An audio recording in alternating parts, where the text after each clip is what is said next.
Buenas tardes o buenos días, chicos, dependiendo del momento en el que ustedes visualicen este video, ¿no? El día de hoy vamos a desarrollar una clase de literatura que es fundamental, ¿no? Para la literatura contemporánea y la literatura actual, ¿no? La literatura clásica latina, ¿no? Ya la semana pasada habíamos hablado pues sobre la literatura griega, ¿no? El clasicismo griego.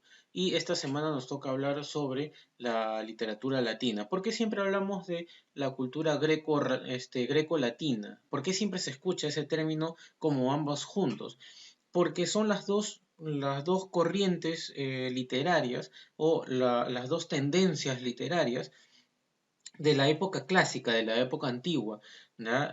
Antes de lo que nosotros conocemos pues como los periodos de división entre antes de Cristo y después de Cristo, ¿cierto? Entonces, estas dos etapas de la literatura son denominadas clásicas porque son del tiempo antiguo, ¿no?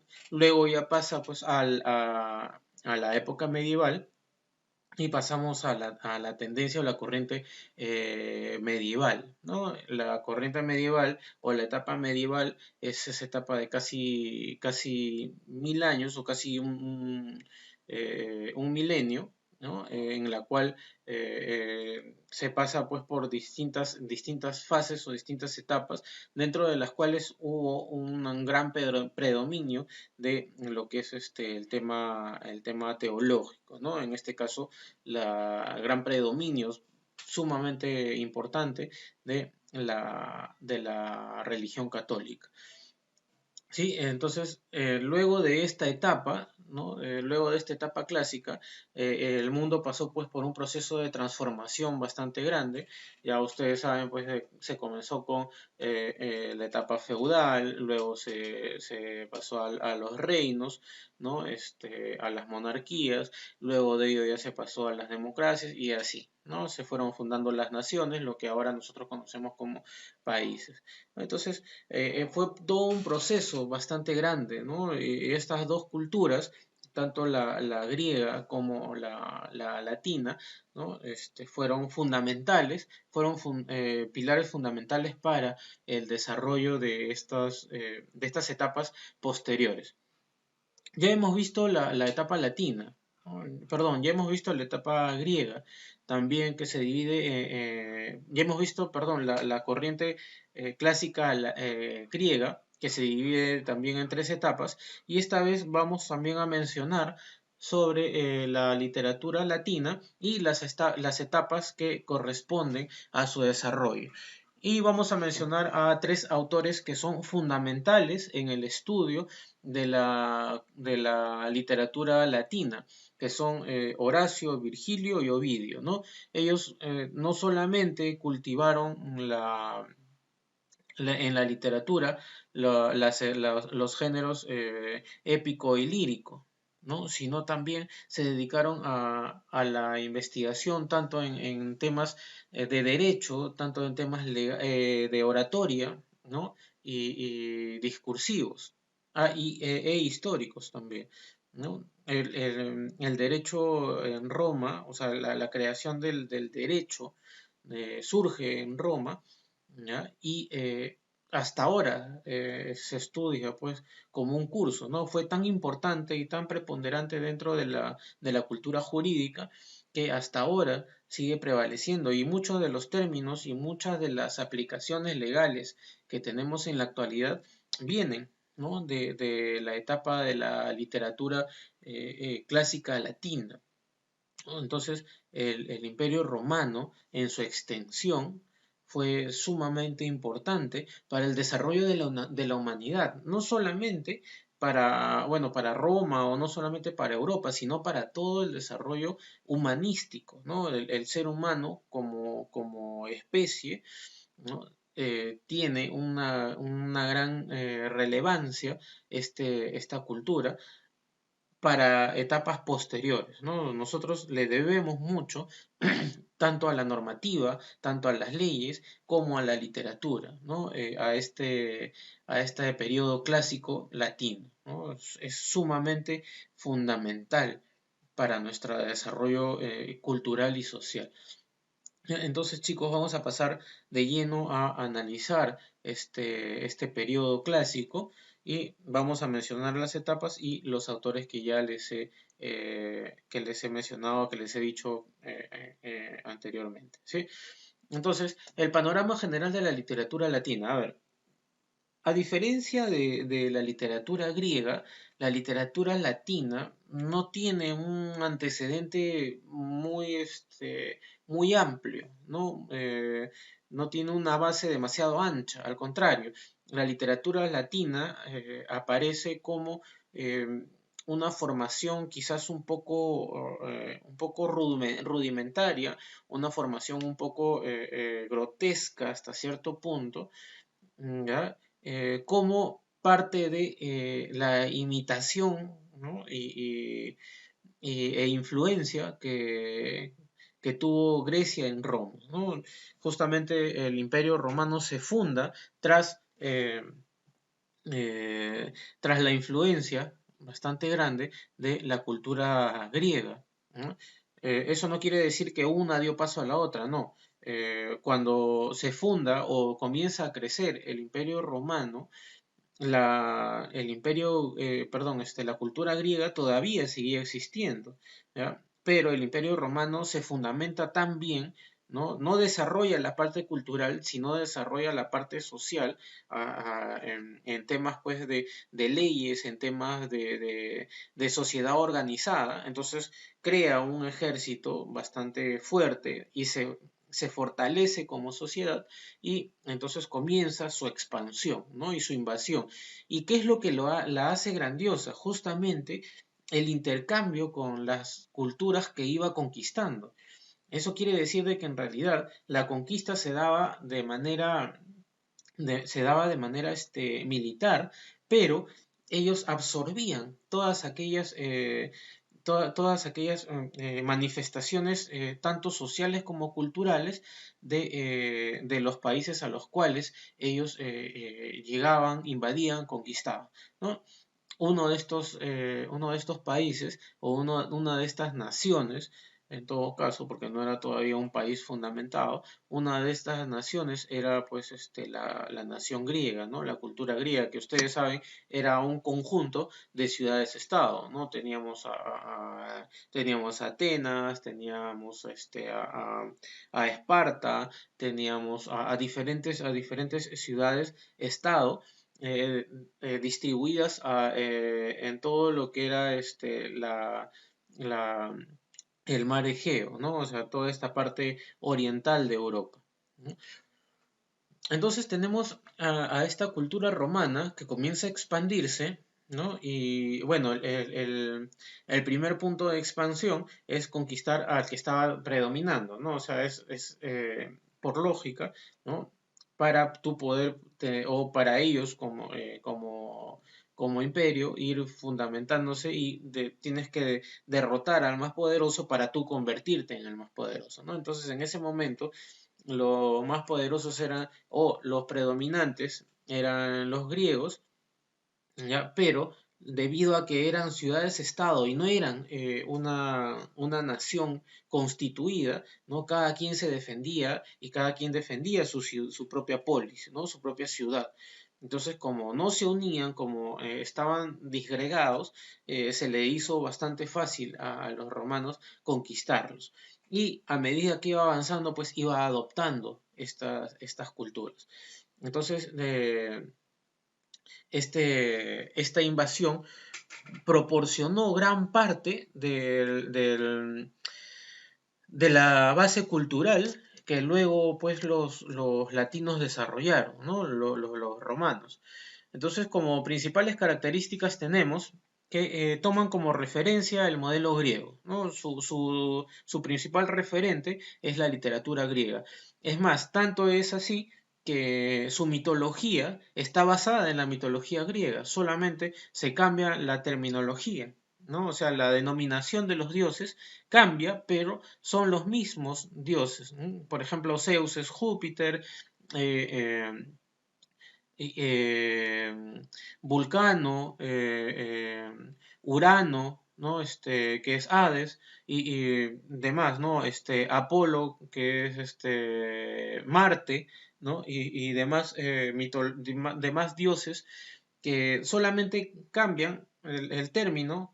Los dioses que tenían una denominación en la cultura griega son los mismos, pero tienen otra nomenclatura, otra denominación en la cultura latina, ¿no? Entonces, ese es el referente fundamental, ¿no? En base a eso, ellos desarrollan toda su literatura. Otra característica fundamental de la literatura latina es no solamente el desarrollo literario, sino también el desarrollo de la oratoria, que fue fundamental también para su desarrollo cultural, para su desenvolvimiento cultural, perdón, ¿no? Entonces, un orador era sumamente importante porque era aquella persona que daba los discursos, ¿no? Tanto políticos como sociales, ¿no? De aquellas normas, de aquellas leyes, ¿no? El Senado era sumamente importante en el Imperio Romano, durante la República y durante el Imperio también, ¿no? Entonces, el desarrollo también del derecho, ¿no? Ya les había mencionado, el desarrollo del derecho y la jurisprudencia fue sumamente importante durante esta etapa clásica. Y el estudio de la historia. Ojo que miren, en ese momento todavía no había demasiada historia que contar, pero ya se desarrollaba este estudio, ¿no? De todo aquello que era el origen de las culturas. Por lo mismo de que los romanos iban conquistando pues varios pueblos y varias naciones y varias costumbres, ¿no? Entonces iban desarrollando esta etapa histórica, ¿ya? Que fue sumamente importante también porque nos deja los primeros vestigios que más adelante pues serían compilaciones que quedarían para posteriores pues historiadores, ¿no? Luego nos dice, es más creativa en poesía que en otras artes. O sea, no desarrolló mucho la epopeya. La única epopeya que podemos recordar es la Eneida, ¿no? Que es la única, es más, que se puede recordar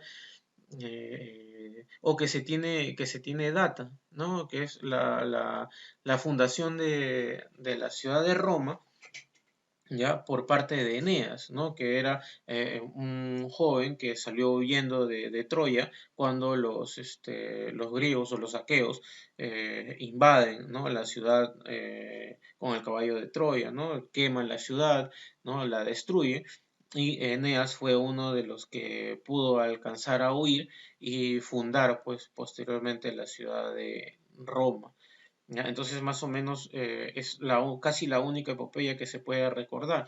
De ahí, en el ámbito o en la especie literaria poética, ahí sí tuvieron gran desenvolvimiento.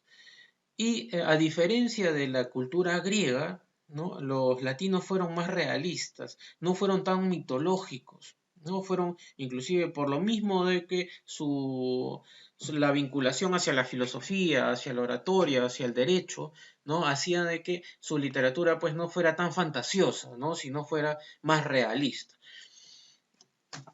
En el compendio nos menciona a un personaje que fue muy importante dentro del desarrollo de lo que nosotros denominamos la cultura romana. Eh, Fue Augusto, ¿no? Que también llegó a ser emperador, ¿no? Nos dice, nació en Roma con el nombre de Cayo Octavio Turino. Procedía de una rica familia del orden ecuestre de Beletri.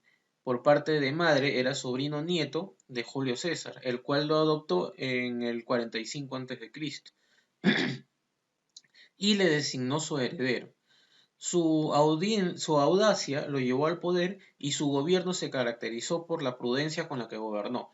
A cambio del poder absoluto y la confianza que el pueblo le había depositado, Augusto dio a Roma 40 años de paz cívica. Es uno de los emperadores que más largo ha sido su periodo de gobierno.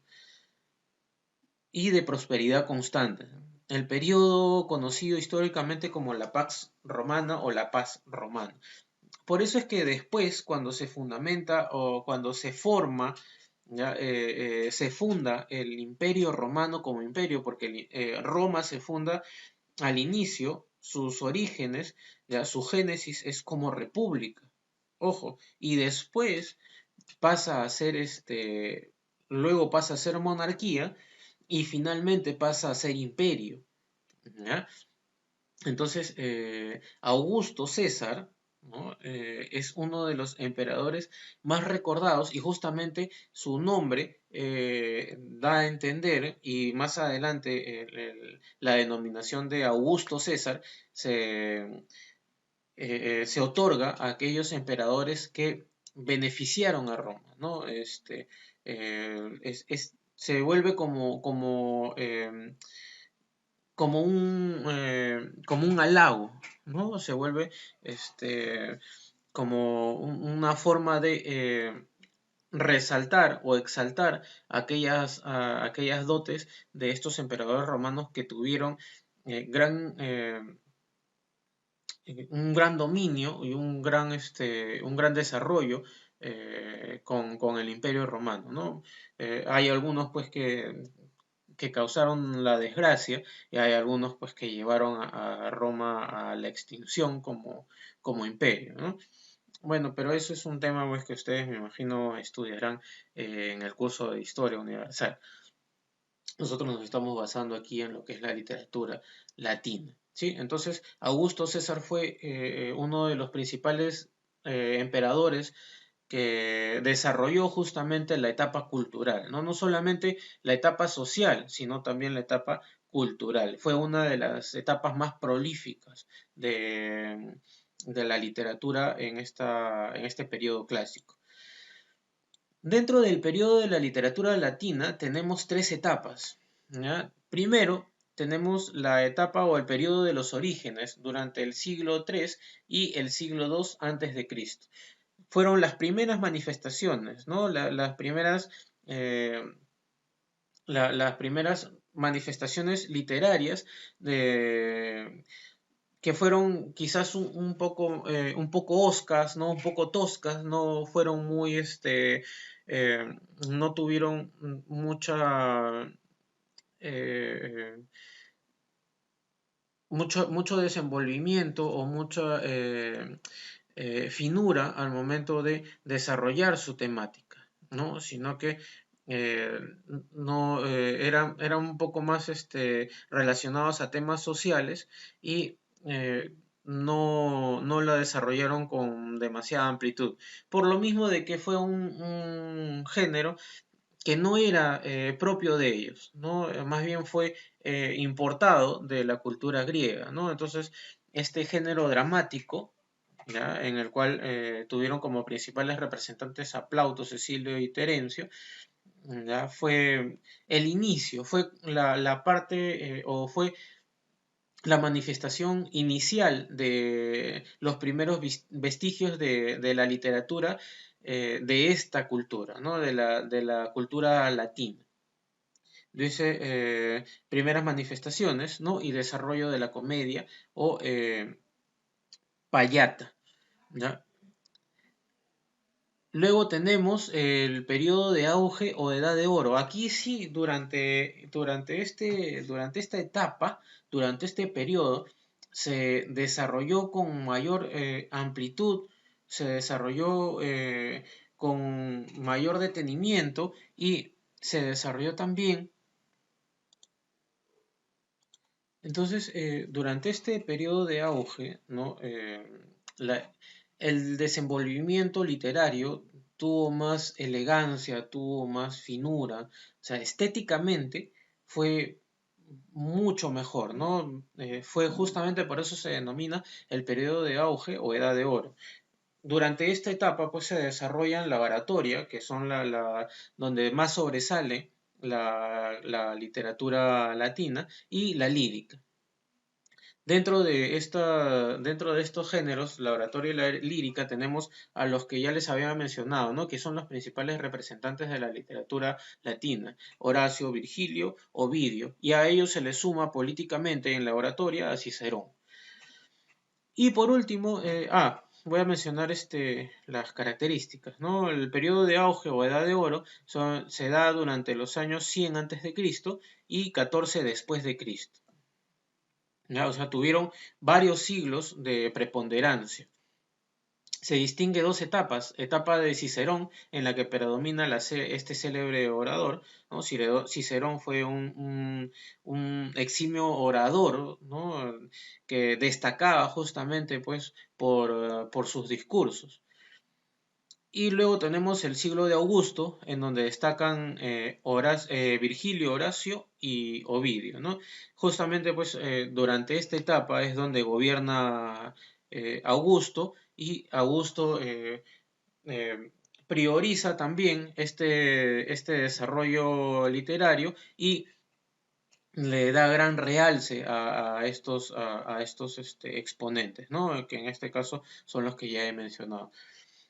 Y durante el periodo de la decadencia, que son durante el siglo I y el siglo V después de Cristo, ya se da pues el desorden tanto político como social y militar, ¿no? Porque ya, si ustedes más o menos deben tener un poco de conocimiento, ya cada general constituye su propio ejército, ¿no? Y ya hay enfrentamientos entre los mismos romanos.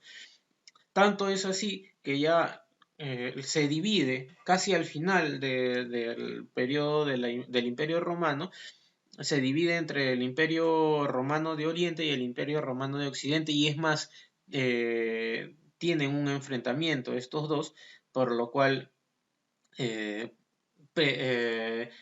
facilitan el ingreso en el Imperio de Occidente, y el ingreso y la conquista de los bárbaros, y en el Imperio de Oriente el ingreso y la posterior invasión, ¿no? Y conquista de los árabes, ¿no? Los turcos otomanos, ¿no? Y con eso pues culmina este periodo de la historia del Imperio Romano, ¿no? Durante este periodo de decadencia tenemos los géneros lírico, la fábula, la filosofía, la historia y la novela. Los principales autores que tenemos son Marcial, Juvenal, Fedro, Séneca, que es muy importante Séneca dentro de lo que es la filosofía sobre todo del derecho, ¿ya? Tácito y Petronio. Luego de esto ya son los tres periodos predominantes de esta cultura y esta literatura latina. Ojo, chicos, en el ámbito de la literatura latina no es muy amplio como puede ser el periodo y la literatura griega. Y los autores quizás tampoco no son demasiado reconocidos, salvo los tres que vamos a mencionar a continuación, debido a que su literatura no calaba mucho en la población, debido a que era más formal, ¿no? A diferencia de la literatura griega, que era más mitológica y llamaba más la atención del vulgo, ¿no? De la población. En cambio, esta literatura latina era más para gente culta, ¿no? Para estratos cultos y más preparados, ¿no? Más estudiados. Entonces, dentro de los autores, vamos a mencionar a los tres principales, ¿no? Nos dice principales autores latinos. El periodo de auge de la literatura latina se dio durante la época del emperador Augusto. Bajo su gobierno hubo un gran desarrollo de las artes y de las letras, detonando de favores a poetas, artistas, escultores y arquitectos, para que estos a su vez colaboren en sus propósitos sociales. Junto a su ministro Mecenas, apoyó económicamente a los escritores que narraban la nueva Edad de Oro y los temas oficiales: la monarquía divina, el surgimiento de las tradiciones y el retorno a la tierra. Se considera como los grandes poetas del siglo de Augusto a Virgilio, Horacio y Ovidio. A ver, acá he mencionado a un personaje muy importante, que es Mecenas. ¿Quién es quién era Mecenas? Mecenas era un ministro de Augusto, pero era el encargado de propagar la cultura. Entonces, por eso su nombre ha quedado como aquella persona, y ustedes lo pueden buscar en el diccionario, un mecenas es aquella persona que le da de todo a estos artistas, ¿no? Les proporciona todos los medios y todas las facilidades para que estos artistas puedan desarrollar sus especialidades, ¿no? Y puedan propalarlo, pero a nombre del imperio. ¿No? No podían hacerlo a nombre propio, sino a nombre del imperio. Por eso es que ellos les daban prácticamente, como decir ahora en la actualidad, un auspiciador. ¿No? El auspiciador, pues, a los deportistas, a los artistas, ¿no? Les dan de todo, les proporcionan de todo, por eso se llama auspiciador. Antiguamente se denominaba mecenas, ¿no? Este mecenas los llevaba a la corte y los tenía como integrantes de esta corte, ¿no? Ellos iban, recitaban, componían para el emperador y para la corte y estos se entretenían pues con estas creaciones literarias, ¿no? Entonces por eso Mecenas se encargaba de buscar aquellos personajes que sobresalían en sus artes y los llevaba bajo su tutela y les proporcionaba pues todo aquello que ellos necesitaran, tanto desde alimentación, vivienda, o sea, les daba todo, les pagaba de todo, para que ellos solamente se ocuparan de su producción literaria. A ver, vamos a pasar entonces al primero de ellos, que es Publio Virgilio Marón. Nace 70 antes de Jesucristo, ¿no? Antes de Cristo, y muere en el siglo XIX antes de Cristo. Virgilio nace en Andehuela, perdón, en las inmediaciones de Mantua. A pesar de su modesto origen, recibió una educación esmerada, las cuales terminó en Roma. A su regreso al hogar estalló la guerra civil, él y su padre tuvieron que huir abandonando sus propiedades. El poeta se dirigió a la capital y protestó contra la pérdida de sus tierras. Su estancia en Roma le procuró aún mayor beneficio, pues conoció a Octavio, al que sería el futuro emperador, y a su brillante ministro, pues Mecenas, ¿no? Octavio es Augusto, quienes se convertirían en sus amigos más fieles. Pasó unos años en Nápoles, donde su timidez le valió el sobrenombre de Partenias, o la doncella, y muere al desembarcar en Brindisi. Entonces, Virgilio tuvo esa suerte, vamos a llamarla así, eh, de haber perdido todo y dirigirse a Roma para hacer el reclamo por la pérdida de sus propiedades y en ese momento conocer al que años después sería el emperador, ¿no? Y entonces queda bajo el cuidado de este. Sus obras más importantes, ¿no? Tenemos las tres principales, que son las bucólicas, conformadas por 10 églogas. Ya habíamos mencionado antes, si no me equivoco, al ver los géneros y las especies literarias, que dentro de el género lírico tenemos a las bucólicas, tenemos a las églogas, que son representaciones pastoriles, ¿no? Entonces tenemos a las bucólicas, que son de ambiente pastoril o campesino, plantean una vuelta a las primitivas costumbres entre las que se encuentran la afición al campo y la agricultura.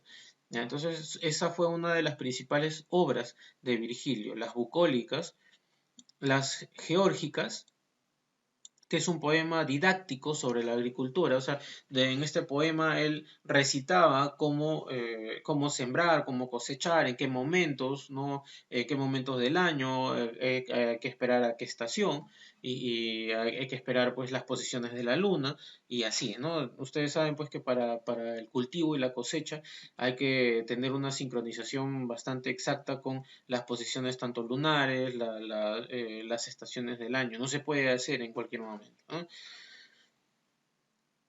Y por último, la Eneida.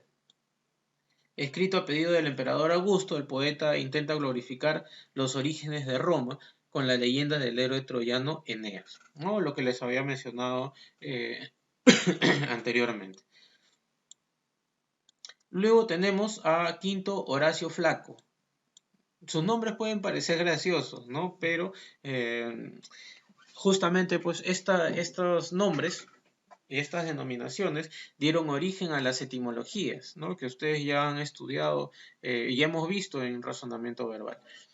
A ver, Horacio nace en Venusia, fue hijo de un esclavo liberto que logró darle una educación esmerada como la que recibían los jóvenes ricos.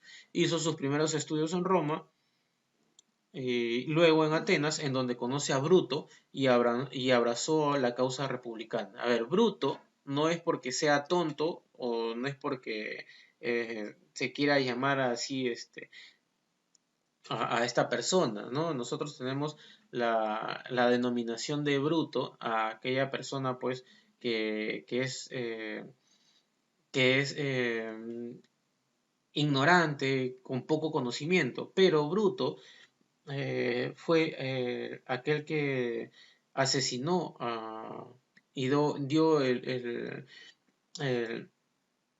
el último, la última estocada se la propinó, la última puñalada, perdón, se la dio a Julio César, ¿no? Por eso es que no sé si ustedes habrán escuchado cuando dicen, tú también Bruto, hijo mío, ¿no? Porque Bruto, Julio César consideraba a Bruto como su propio hijo, es más, lo crió, lo adoptó como si fuera su propio hijo, pero Julio César estaba cometiendo ya demasiados errores eh, en el gobierno del imperio, y el Senado en conjunto acuerda, acuerda asesinarlo, ¿no? Se coluden, ¿no? Y acuerdan asesinarlo en una sesión, y el último en darle la puñalada que lo mató definitivamente fue Bruto, ¿no? Entonces, este personaje se hizo amigo, pues, o conoce, Horacio conoce a Bruto, ¿no? Y se vuelven muy amigos. Eh, por lo cual, este personaje Horacio también, pues, al ser amigo de Bruto, los cuales proponían que el Senado debería ser la base fundamental de la República, pues Horacio también, ¿no? Se suma a este pensamiento. Dice, combatió en Filipos y regresó a Italia arruinado. Para poder vivir compró el cargo de escribano, puesto que le permitió practicar su arte poético. Virgilio lo presentó a Mecenas y posteriormente este lo presentó a Augusto. El emperador le brindó su protección, llegándole a ofrecer un puesto como secretario personal, al cual declinó debido a sus principios epicúreos, ¿no? Más adelante, cuando, bueno, ojalá en algún momento veamos lo que es la literatura presocrática. ¿Ya? Vamos a ver lo que era la filosofía de Epicuro o Epicuria, ¿ya? Esta filosofía se refiere a la simplicidad y a la humildad de la personalidad para encontrar la felicidad, ¿ya? Entonces, como él seguía a estos preceptos epicúreos, ¿no? El emperador le ofrece un puesto de secretario dentro de su corte, pero él, al ver que iba a tener demasiadas ocupaciones, un cargo importante, la ganancia de dinero, que quizás para él no era necesario, solamente necesitaba aquello justo para vivir, entonces declinó ese puesto, ¿no? Mecenas llegó a convertirse en su protector y amigo personal y obsequió a Horacio una finca en la Sabina, donde el poeta se retiró a redactar sus obras. Murió a los pocos días después de Mecenas. Dentro de sus obras más importantes tenemos las poesías líricas, dentro de las cuales dice, comprende poesía, 4 libros de odas y un libro de épodos, poesías satíricas, ¿no? 2 libros de sátiras, poesías morales y didácticas. Las epístolas, las más importantes de las cuales la epístola a los Pisones, las epístolas son cartas dirigidas en las cuales se dirige a un sentimiento específico, ¿no? En la cual se transmite un sentimiento específico, ¿ya? Muchas veces considerado el principal sentimiento del amor, ¿no? Pero no necesariamente tiene que ser el amor, ¿no? Entonces, Horacio redacta las epístolas a los Pisones, lo coloca como gran teórico de la literatura a la par que Aristóteles. Horacio elogió al campo, el ambiente bucólico y que posteriormente influirá en la poesía europea del Renacimiento. Sí, entonces también se dan cuenta de que tiene una característica en común con Virgilio, ¿no? También añoraba aquella vida pacífica, aquella vida retirada en el campo. Y por último, tenemos a Pluvio Ovidio Nasón, que nació en el 43 a.C. y muere en el 18 a.C., ¿no? Estamos hablando de siglos, ¿no?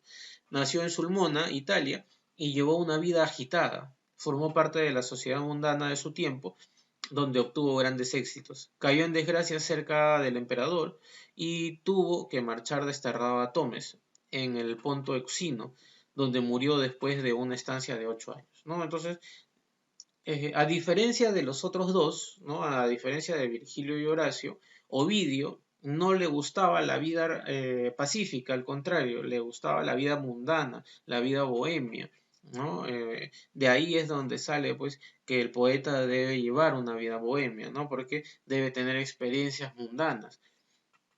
Entonces, esto hizo que más adelante cayera en desgracia con el emperador Augusto y fuera desterrado de la corte. Sus obras más importantes fueron Los Amores, que fueron 4 libros, Las Heroídas, 2 libros, El Arte de Amar, 3 libros, Remedios de Amor, 1 libro, Las Metamorfosis, 15 libros, Fasto, que celebran la grandeza romana, Triste y Pónticas, cantos de dolores por el destierro que sufrió, ¿no?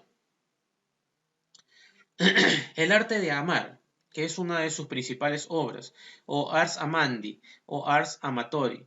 Nos dice, escrita cuando Ovidio tenía 40 años, esta obra sirvió de pretexto a Augusto para desterrar al poeta.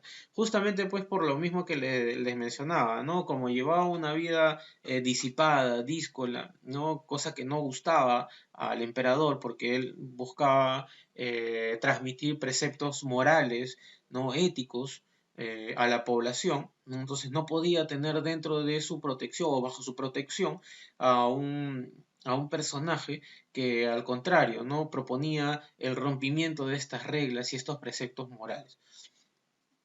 Dice, el emperador titulaba el poema Arte de cometer adulterios, porque daba una serie de consejos sobre cómo realizar conquistas amorosas de una forma licenciosa. El arte de amar se compone de 3 libros. Los 2 primeros libros o cantos se dirigen a los hombres para la conquista de las mujeres y el último se dirige a las mujeres para la conquista de los hombres, ¿no? Y poder seducirlos y mantenerlos bajo esa seducción. Entonces, no nos habla de lo que es el amor como un sentimiento purificado, sino como una especie de seducción, ¿no? Esto es algo que iba en contra de la normativa moral y los preceptos morales que trataba de imponer o implementar el emperador Augusto para la sociedad en su imperio, ¿no? Entonces, como iba en contra de ello, pues decidió o tuvo la excusa perfecta para expulsarlo de su corte y tuvo pues que exiliarse lejos, donde escribe pues las tristes y pónticas y bueno, posteriormente pues muere en desgracia, ¿no? Entonces, chicos, esto es todo con respecto a lo que es la literatura latina, ¿no? Estos son los principales representantes. Ya hemos visto las etapas y los periodos y espero pues que hayan podido comprender este tema, ¿sí? Nos estamos viendo pues en la siguiente clase.